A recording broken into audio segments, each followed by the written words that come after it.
ಶೋಭಾ ಕರ್ಲೆ ಅವರೇ ಯಾಕೆ ಸರ್ ಶೋಭಾ ಕರಂದ್ಲಾಜೆ? ನಾವು ಅವ್ರು ನೋಡಿ ಓಟ್ ಹಾಕ್ತಾ ಇಲ್ಲ, ಮೋದಿ ಅವ್ರು ನೋಡಿ ಓಟ್ ಹಾಕ್ತಾ ಇದ್ವಿ ಸರ್. ಅವ್ರಿದ್ರೆ ನಮ್ ಕರ್ನಾಟಕ ಜನ ಉಳಿತಾರೆ, ಇಲ್ಲಾಂದ್ರೆ ಭಾರಿ ಕಷ್ಟ ಆಗುತ್ತೆ. ಮುಸ್ಲಿಂ ನಾಯಕರು ಬಂದ್ರೆ ಏನು ಕೆಲಸಗಳನ್ನ ಮಾಡಲ್ಲ? ಏನು ಮಾಡಲ್ಲ ಸರ್, ಏನು ಮಾಡಲ್ಲ. ರೌಡಿಸಮ್ ಅಷ್ಟೇ, ರೌಡಿಸಮ್. ಅವ್ನ್ ಕೊಲೆ ಮಾಡು, ಇವ್ನ್ ಕೊಲೆ ಮಾಡು, ನೈಟ್ ಎಲ್ಲ ದರೋಡೆಗಳು, ರಾಬರಿ ಮಾಡಿಸೋದು ಎಲ್ಲ ಮಾಡ್ತಾರೆ. ಮೋದಿ ಮುಖಾಂತರ ಲೈಫ್ ತುಂಬಾ ಚೆನ್ನಾಗಿ, ಅವರು ದೇವ್ರ ಸಮಾನ ಇದ್ದಂಗೆ. ಕಾಂಗ್ರೆಸ್ ಅವರು ಹೇಳ್ತಾರೆ 2,000 ಕೊಡ್ತೀವಿ, 3,000 ಕೊಡ್ತೀವಿ ಅಂತ.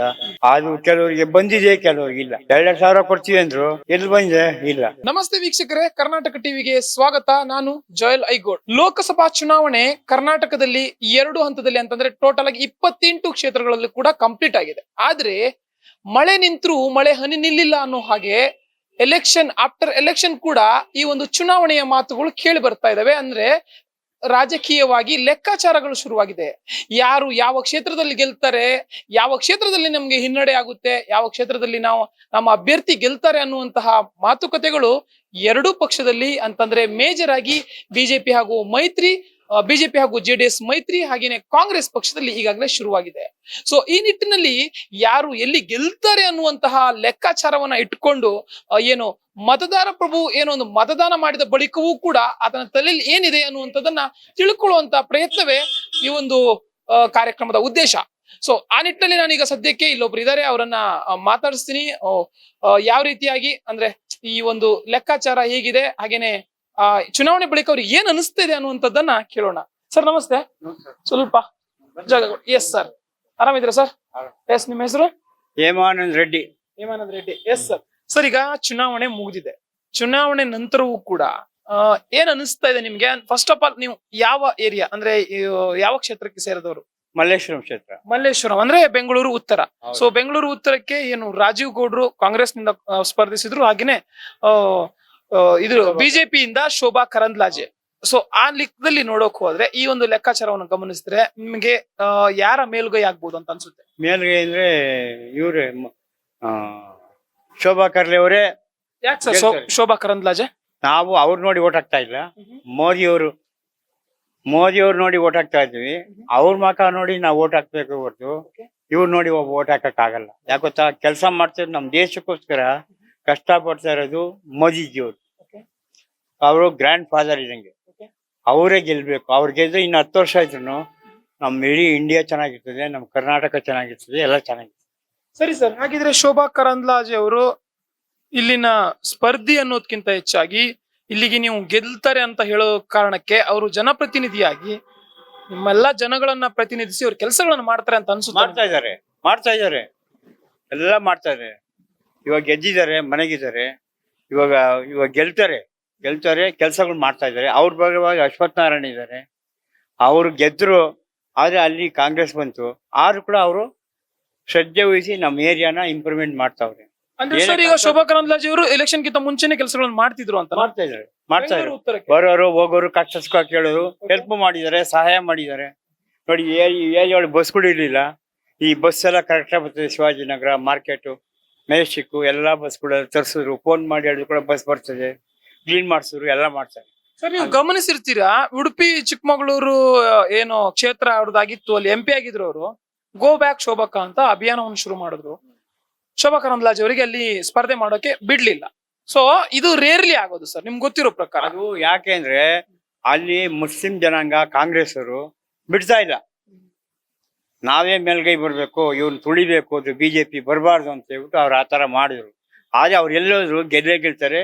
ಮೋದಿಜಿರ ಮಕ್ಕ ನೋಡಿ ಅವ್ರಿಗೆ ಓಟ್ ಬೀಳುತ್ತೆ.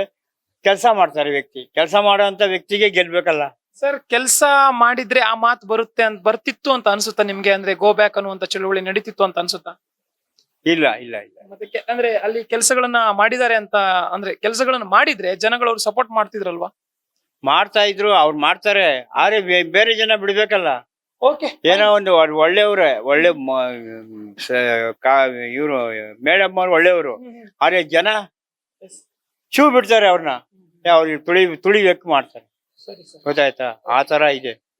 ಇಲ್ಲೆಲ್ಲ ಕೆಲಸ ಮಾಡಿದ್ದಾರೆ, ಗೆಲ್ತಾರೆ. ಅವ್ರು ಎಲೆಕ್ಷನ್ ನಿಂತ್ಕೊಂಡು ಮನೆಗಿದ್ರು ಕೂಡ ದೊಡ್ಡವ್ರ ಮಕ್ಕ ನೋಡಿ ಓಟ್ ಹಾಕ್ತಾರೆ. ಸರಿ ಸರ್, ಈಗ ಪ್ರಧಾನಮಂತ್ರಿ ಯಾರಾಗ್ಬೇಕು ನಿಮ್ಗೆ? ಯಾರು? ಪ್ರಧಾನಮಂತ್ರಿ ಮೋದಿಜಿಯವರೇ ಆಗ್ಬೇಕು. ನರೇಂದ್ರ ಮೋದಿ ಅವರು. ಯಾಕೆ 3ನೇ ಬಾರಿಗೆ ಮತ್ತೆ ಯಾಕೆ ಸರ್? ಅವ್ರಿದ್ರೆ ನಮ್ ಕರ್ನಾಟಕ ಜನ ಉಳಿತಾರೆ, ಇಲ್ಲಾಂದ್ರೆ ಭಾರಿ ಕಷ್ಟ ಆಗುತ್ತೆ. ಕೊನೆಗೆ ನಮ್ ಹಿಂದೂ ಜನಾಂಗ ಎಲ್ಲ ಹೋಗ್ತಾರೆ, ಯಾರು ಉಳಿಯಲ್ಲ, ಎಲ್ಲ ಸತ್ತೋಗ್ತಾರೆ.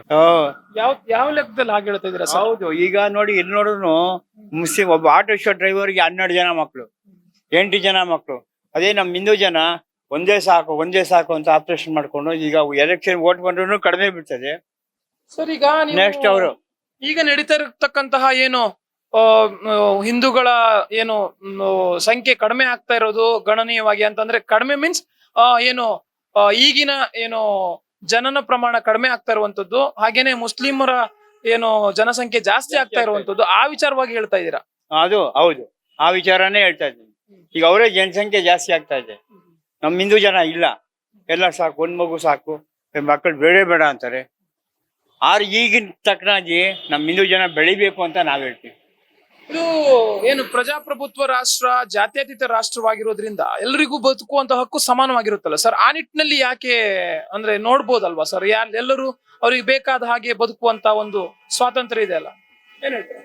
ಅವರು ಎಜುಕೇಶನ್ ಕೊಡಲ್ಲ ಮಕ್ಕಳಿಗೆ, ಒಂದ್ ಆಟೋ ವರ್ಷ ಕಳಿಸ್ತಾರೆ, ಒಂದ್ ಗಾಡಿ ವರ್ಕ್ಶಾಪ್ ಕಳಿಸ್ತಾರೆ, ಕ್ಲೀನ್ ಮಾಡಿಸ್ತಾರೆ. ಆ ಮಕ್ಕಳ ಸ್ಥಾನ ಇಲ್ಲ, ಬಟ್ಟೆ ಇಲ್ಲ, ಊಟ ಇಲ್ಲ, ಆಯ್ದಿಲ್ಲ, ಅವ್ರ ಬದುಕಿ ಅವ್ರ ಜೀವನ ಮಾಡ್ತಾರೆ.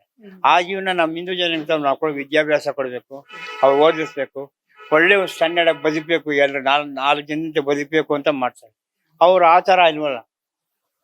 ಸರ್ ನನ್ನೊಂದು ಕೇಳುವಂತದ್ದು, ಈ ಹಿಂದೂ ಮುಸ್ಲಿಮು ಮತ್ತೊಂದು ಅಂದ್ರೆ ಯಾಕೆ ಸರ್ ಇತ್ತೀಚಿನ ದಿನಗಳಲ್ಲಿ ನನ್ನ ಪ್ರಕಾರ ರಾಜಕೀಯವಾಗಿ ಚರ್ಚೆ ಆಗ್ತಕ್ಕಂತಹ ವಿಚಾರಗಳಿದು, ರಾಜಕೀಯವಾಗಿ ರಾಜಕಾರಣಿಗಳು ಬಳಸ್ತಾ ಇರುವಂತ ವಿಚಾರಗಳು, ಜನಸಾಮಾನ್ಯರಿಗೆ ಯಾಕೆ ಇದರ ಬಗ್ಗೆ ಅಷ್ಟೊಂದು ಒಲವು, ಇತ್ತೀಚೆಗೆ ಇದ್ರ ಬಗ್ಗೆ ಯಾಕೆ ಜಾಸ್ತಿಯಾಗಿ ಚರ್ಚೆ ಆಗ್ತಿದೆ ಅನ್ನುವಂತ ಪ್ರಶ್ನೆ ನಂದು. ಪ್ರಶ್ನೆ ಅಂದ್ರೆ ಇವ್ ನೋಡಿ, ಎಲೆಕ್ಷನ್ ಬಂತು, ಬರಲ್ಲಪ್ಪ, ನಮ್ ಹಿಂದೂ ಯಾರು ಗೆಲ್ಬಾರ್ದು, ನಮ್ ಜನನೇ ಮೆಲ್ಗೇರ್ಬೇಕು. ಕೆಲವು ಕಡೆ ನೋಡಿ ಎಲ್ಲ ಅವರೇ MLA, ಅವರೇ ಕೌನ್ಸಿಲರು, ಈ ತರ ಆಗ್ತಾ ಇದೆ. ಅದೇ ನಮ್ಮ ಏರಿಯಾ ಒಳಗೆ ನಮ್ ಹಿಂದೂಗಳು ಬರೋದ್ರಿಂದ ನಮ್ಗೇನ್ ಗೊತ್ತಾ, ಸ್ವಚ್ಛತೆ, ಕ್ಲೀನಿಂಗು ಎಲ್ಲಾ ಕಡೆ. ಮೋದಿಜಿ ಬಂದ್ರು, ಎಲ್ಲಾ ಕಡೆ ಕ್ಲೀನಿಂಗ್ ಜಾಸ್ತಿ ಆಯ್ತು. ಅವ್ರು ಕೂಡ ಪರ್ಕೆ ಇಟ್ಕೊಂಡು ನಿಂತ್ಕೊಂಡ್ರು ಕಸ ಗುಡ್ಸಕ್ಕೆ. ಯಾಕೆ ಸರ್ ಮುಸ್ಲಿಂ ನಾಯಕರು ಬಂದ್ರೆ ಏನು ಕೆಲಸಗಳನ್ನ ಮಾಡಲ್ಲ? ಏನು ಮಾಡಲ್ಲ ಸರ್ ಅವರು, ಏನು ಮಾಡಲ್ಲ. ರೌಡಿಸಮ್ ಅಷ್ಟೇ, ರೌಡಿಸಮ್. ಅವ್ನ್ ಕೊಲೆ ಮಾಡು, ಇವನ್ ಕೊಲೆ ಮಾಡು, ನೈಟ್ ಎಲ್ಲ ದರೋಡೆಗಳು, ರಾಬರಿ ಮಾಡಿಸೋದು ಎಲ್ಲ ಮಾಡ್ತಾರೆ. ಸರ್ ಏನು ಎಲೆಕ್ಟ್ ಆದಂತವ್ರು ಒಂದಷ್ಟು ಕಡೆ ಮುಸ್ಲಿಂ, ನಾನು ಅವರ ಪರ ಅಥವಾ ಆತರದ ಒಂದು ವಿಚಾರ ಕೇಳ್ತಾ ಇಲ್ಲ, ಕೆಲವು ಕಡೆ ಸತತವಾಗಿ ಗೆಲ್ತಾ ಇದಾರೆ. ದಟ್ ಮೀನ್ಸ್ ಅವ್ರು ಕೆಲಸ ಮಾಡ್ತಾ ಇದಾರೆ, ಕೆಲಸ ಮಾಡಿನೇ ಗೆಲ್ಬೇಕಂತ ಇಲ್ಲ ಸರ್. ಕೆಲವೊಂದು ಕ್ಷೇತ್ರಗಳಿದಾವೆ ಕೈಕಟ್ಟಿ ಕುಳಿತರು ಕೂಡ ಚುನಾವಣೆಗೆ ಏನ್ ಬಂದು ಏನು ನಾಮಿನೇಷನ್ ಸಲ್ಲಿಸಿ ಹೋದ್ರೆ ಬಳಿಕ ಅವ್ರು ಗೆಲ್ಲುವಂತ ಸಾಧ್ಯತೆಗಳು ಇದೆ.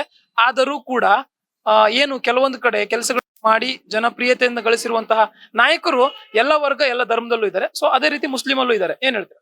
ಇದಾರೆ, ಆದ್ರೆ ಯಾರು ಸರ್ 100ಕ್ಕೆ ಒಬ್ರು ಇಬ್ರು ಅಷ್ಟೇ, ಎಲ್ರೂ ಇಲ್ಲ, ಎಲ್ರೂ ಇಲ್ಲ, ಯಾರು ಇಲ್ಲ ಅದ್ರಲ್ಲೆಲ್ಲ ನೋಡಿ.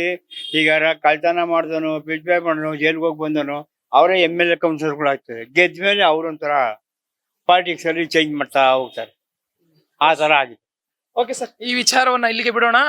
ಏನು ಧರ್ಮ ಅದು ಆ ಒಂದು ರಾಜಕೀಯವನ್ನ. ಬಟ್ ಈಗ ಈ ಒಂದು ಪ್ರೆಸೆಂಟ್ ಸಿಚುವೇಶನ್ ಅನ್ನ ಗಮನಿಸಿದ್ರೆ ನಿಮ್ಗೆ ಏನು ನರೇಂದ್ರ ಮೋದಿ ಅವರು ಪ್ರಧಾನಿ ಆಗ್ಬೇಕು ಅಂತ ಹೇಳ್ತಾ ಇದ್ದೀರಾ, ಮತ್ತೊಮ್ಮೆ ನಿರೀಕ್ಷೆಗಳು ಏನಿರುತ್ತೆ ಸರ್ ನಿಮ್ದು? ಅವ್ರು ಬಂದ್ರೆ ಎಲ್ಲ ನೋಡಿ ಎಷ್ಟು ಜನ ಹೆಣ್ಮಕ್ಳು ಕೆಲಸ ಇರ್ಲಿಲ್ಲ, ಕೆಲಸ ಆಯ್ತು, ಎಲ್ಲಾ ಜಾಬ್ಗಳು ಆಯ್ತಾ ಇದೆ. ನೋಡಿ ಫಸ್ಟ್ PUC ಆಯ್ತು, ಸೆಕೆಂಡ್ PUC ಹೋಗೋದಕ್ಕೆ ಸ್ಟಾರ್ಟಿಂಗ್ 30,000-35,000 ಕೊಡ್ತಾರೆ. ಇವತ್ತು ಅದರಿಂದ ಒಬ್ಬ ಮಗಳು ಒಬ್ಬ ಮಗ ಇದ್ರೆ ಒಂದ್ 60,000 ರೂಪಾಯಿ ಅವ್ರ ಜೀವನ ನಡೀತದೆ, ಬಾಡಿಗೆ ಕಟ್ಕೊಂಡು ಹೋಗ್ತಾರೆ, ತಂದೆ ತಾಯಿ ಆರಾಮ್ ಇರ್ತಾರೆ, ಲೈಫ್ ಚೆನ್ನಾಗಿದೆ.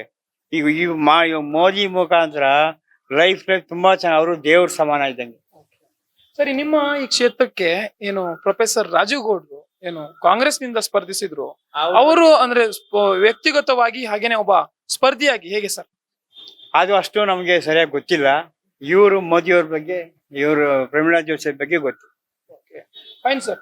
ಈಗ 28 ಲೋಕಸಭಾ ಕ್ಷೇತ್ರವನ್ನ ನೋಡೋದಾದ್ರೆ ಕರ್ನಾಟಕದಲ್ಲಿ ಎಷ್ಟು ಕ್ಷೇತ್ರವನ್ನ ಗೆಲ್ಲುವಂತ ನಿರೀಕ್ಷೆ ಇದೆ ನಿಮಗೆ? ಬಿಜೆಪಿ ಮತ್ತು JDS ಅಲಯನ್ಸ್ ಅಂದ್ರೆ ಮೈತ್ರಿ.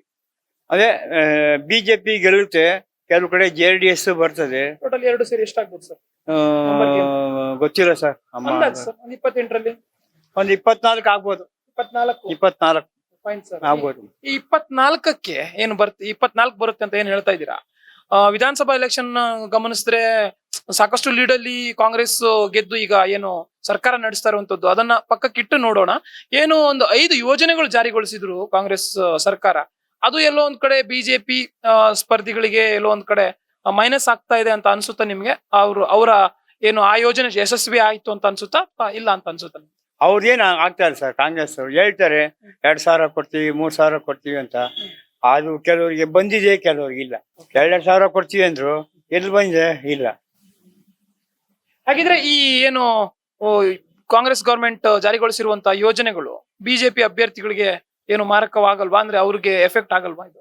ಆಗುತ್ತೆ, ಎಫೆಕ್ಟ್ ಆಗುತ್ತೆ, ಇಲ್ಲ ಅಂತಿಲ್ಲ. ಯಾವ ತರ ಎಫೆಕ್ಟ್ ಆಗುತ್ತೆ ಅಂದ್ರೆ, ಇವ್ರು 2,000 ಕೊಡ್ತೀವಿ 3,000 ಕೊಡ್ತೀವಿ, ಅದ್ ಕೊಡ್ತೀವಿ ಅದ್ ಮಾಡ್ತೀವಿ, ಯಾವ್ದು ಮಾಡ್ತಾ ಇಲ್ಲ. ಇವ್ರು ಹೇಳ್ತಾ ಇದಾರೆ ಅಷ್ಟೇ, ಮಾಡ್ತೀವಿ ಅಂತ. ಎಲ್ಲಿ ಮಾಡ್ತಾ ಇದ್ದಾರೆ? ಯಾರಿಗೋ ಕೆಲವು ಏರಿಯಾ ಕಡೆ ಒಂದ್ 2,000 ಕೊಟ್ಟಿರೋದು, ಅವ್ರು ಬೇಕಾದ ಕಡೆ. ಇದ್ ಕಡೆ ಯಾರಿಗೂ ಬಂದೇ ಇಲ್ಲ 2,000 ಇಲ್ಲ. ಅದೇ ಮೋದಿಜಿ ಅವ್ರು ಮಾತ್ರ ವ್ಯವಸಾಯ ಭೂಮಿಗೆ 2,000 3,000 2,000 3,000 ವರ್ಷಕ್ಕೆ 2,000 3,000 ಆಗ್ತಾ ಇದ್ದಾರೆ ರೈತರುಗಳಿಗೆ. ಅದ್ರ ಬಗ್ಗೆ ಏನ್ ತೊಂದರೆ ಇಲ್ಲ ಸರ್. ನಿಮ್ ಸ್ವಂತ ಊರು ಇದೇನಾ ಹೇಗೆ? ಇದೇ ಊರೇ. ನಾವು ಹುಟ್ಟು ಬೆಳೆದಿದ್ದು ಚಿಕ್ಕಬಳ್ಳಾಪುರ ಎಲ್ಲ. ನಾವು ಹೋಗ್ತಿರ್ತೀರ ಇವಾಗ್ಲೂ ಚಿಕ್ಕಬಳ್ಳಾಪುರ? ಯಾವಾಗೋ ಒಂದ್ಸಲ ಹೋಗ್ತೀವಿ, ಯಾವಾಗ ಹೋಗಲ್ಲ. ಅದೇನಿಲ್ಲ, ಎಲ್ಲ ಇರೋದಿಲ್ಲ ಬೆಂಗಳೂರಲ್ಲೇ, ಮನೆ ಎಲ್ಲ ಇರೋದು, ಅದಕ್ಕೋಸ್ಕರ. ಓಕೆ. ಚಿಕ್ಕಬಳ್ಳಾಪುರ ಅಂತಂದ್ರಿ, ಏನು Raksha Ramaiah versus doctor K Sudhakar ಅವರ ಒಂದು ಕಾಂಪಿಟೇಷನ್ ಏನ್ ನಡೀತು ಇದೇ ಲೋಕಸಭಾ ಚುನಾವಣೆಯಲ್ಲಿ, ಅದ್ರ ಬಗ್ಗೆ ಏನ್ ಹೇಳ್ತೀರಾ? ಅಲ್ಲಿ ಹೇಳ್ಬೇಕು ಅಂದ್ರೆ ಕಾಂಗ್ರೆಸ್ ಬಂದ್ರು ಬರ್ಬೋದು, ಅಲ್ಲಿ ರಕ್ಷಾರಾಮಯ್ಯನೇ ಬರ್ಬೋದು. ಓಕೆ. ಹಿಂದೆ ನೀವು ಗಮನಿಸಿರ್ತೀರಾ, ನಿಮ್ದೇ ಸ್ವಂತ ಊರು ಆಗಿರೋದ್ ಕಾರಣಕ್ಕೆ ಡಾಕ್ಟರ್ ಕೆ ಸುಧಾಕರ್ ಅವರು ಹಿಂದೆ ಕೆಲಸಗಳನ್ನು ಮಾಡಿದ್ರ ಸರ್? MLA ಆಗಿ ಮಾಡಿದ್ದಾರೆ, ಅವರು ಮಾಡಿದ್ದಾರೆ, ಕೆಲಸಗಳು ಮಾಡಿದ್ದಾರೆ. ಅದು ಏನಂದ್ರೆ ಸ್ವಲ್ಪ ಕೊರೋನಾ ಬರೋ ಟೈಮಲ್ಲಿ ಸ್ವಲ್ಪ ಸ್ಟಾಪ್ ಆಗಿತ್ತು. ಆಮೇಲೆ ಮಾಡಿದಾರೆ ಅವರು ಕಾಂಗ್ರೆಸ್ ಗೆಲ್ಲುತ್ತೆ ಅಂತ ಹೇಗೆ ಅನಿಸ್ತಾ ಇದೆ? ಅಲ್ಲಿ ಜನ ಹೇಳ್ತಾರಲ್ಲ, ಅಯ್ಯೋ ಅವ್ನು ಬೇಕಾದಷ್ಟು ಓಡಾಡಿದ್ದಾರೆ, ಮಾಡ್ತಾ ಇದ್ದಾರೆ, ಅವರೇ ಬರ್ತಾರೆ ಅಂತ ಕೆಲವ್ರು ಅಂತಾರೆ, ಕೆಲವ್ರು ಬರಲ್ಲ ಅಂತಾರೆ. ಬಂದ್ಮೇಲೆ ನೋಡ್ಬೇಕು ಸರ್, ಗೊತ್ತಿಲ್ಲ. ಎಲ್ಲವನ್ನು ಕಾದ್ ನೋಡ್ಬೇಕು. ಏನು ಜೂನ್ 4ಕ್ಕೆ ಫಲಿತಾಂಶ ಬರುತ್ತೆ, ಅಲ್ಲಿವರೆಗೆ ಕಾದ್ ನೋಡ್ಬೇಕಾದಂತಹ ಅನಿವಾರ್ಯತೆ ಇದೆ. ಒಟ್ಟಾರೆಯಾಗಿ ದೇಶದೆಲ್ಲೆಡೆ ಏನು ಚುನಾವಣೆ ನಡೀತಾ ಇದೆ, ಲೋಕಸಭಾ ಚುನಾವಣೆ, ಕರ್ನಾಟಕದಲ್ಲಂತೂ ಚುನಾವಣೆ ಅದ್ಭುತವಾಗಿ ನಡೀತು. ಒಟ್ಟಾರೆಯಾಗಿ 28 ಕ್ಷೇತ್ರಗಳ ಫಲಿತಾಂಶ ಏನಾಗುತ್ತೆ ಅನ್ನುವಂಥದ್ದನ್ನ ಜೂನ್ 4ಕ್ಕೆ ನೋಡುವಂತ ಒಂದು ಪರಿಸ್ಥಿತಿ ನಮ್ಮ ಕಣ್ಣೆದುರುಗಡೆ ಇದೆ. ಸೊ ಕ್ಯಾಮರಾ ಪರ್ಸನ್ ಸಂದೀಪ್ ಜೊತೆ ಜಾಯ್ ಲೈಗೋಡ್, ಕರ್ನಾಟಕ ಟಿವಿ, ಬೆಂಗಳೂರು.